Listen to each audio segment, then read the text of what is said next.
கர்த்தருடைய நாமம் மகிமைப்படுவதாக. இந்த புதிய நாளுக்காய் கர்த்தரை நன்றியோடு ஸ்தோத்திரிக்கிறேன்.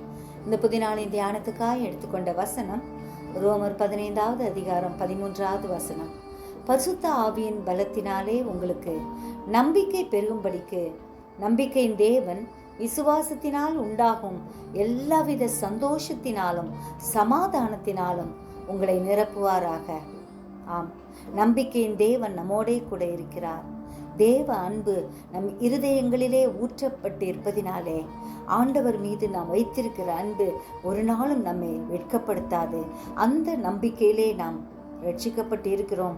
ஒருவரும் சேரக்கூடாத ஒளியில் வாசம் செய்யும் ஆண்டவரை நாம் நம்பி இருக்கிறோம், விசுவாசிக்கிறோம். எனவே கர்த்தர் நம்மை ஆசீர்வதிக்கிறார். விசுவாசத்தினால் உண்டாகும் எல்லாவித சந்தோஷத்தினாலும் சமாதானத்தினாலும் ஆண்டவர் நம்மை நிரப்புவார். ஜெபிப்போமா? ஜீவிக்கிறதா நல்ல இயேசுவே, இந்த அருமையான நாளுக்காய் நன்றியோடு ஸ்தோத்திரிக்கிறோம்.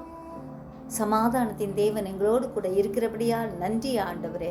உம்முடைய பலத்தை பெற்றவர்களாய் உம்மீது வைத்திருக்கிற நம்பிக்கையில் பெருகுகிறவர்களாய் வாழ எங்களுக்கு கிருபை தரும்படியாய் கெஞ்சுறோம். இன்னும் விசுவாசத்தில் வளர கிருபை தாங்க. எங்களை காக்கிற தேவன் எங்களோடு கூட இருக்கிறபடியால் நன்றியோடு ஸ்தோத்திரிக்கிறோம். நீர் எப்பொழுதும் உடைய சமாதானத்தினால் நிரப்புகிறீர், அதற்காக நன்றி. உலகம் தரக்கூடாத சமாதானத்தை எங்களுக்கு தருகிற ஆண்டவராய் இருக்கிறபடியால் நன்றியோடு ஸ்தோத்திரிக்கிறோம். சிறியோர் முதல் பெரியோர் வரை ஒவ்வொருவரையும் ஆசீர்வதிங்க. தூரத்திலும் சமீபத்திலும் இருக்கும் உடைய பிள்ளைகளை பாதுகாக்கும்படியாய் ஜெபிக்கிறோம். உடைய வசனத்தின்படி எங்கள் ஒவ்வொருவரையும் நடத்துங்க, ஆட்கொள்ளுங்க.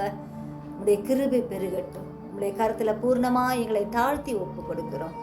நீர் எங்களை ஆசீர்வதித்து வழி நடத்தும். இயேசுவின் மூலம் ஜெபங்கேளும் பிதாவே, ஆமென்.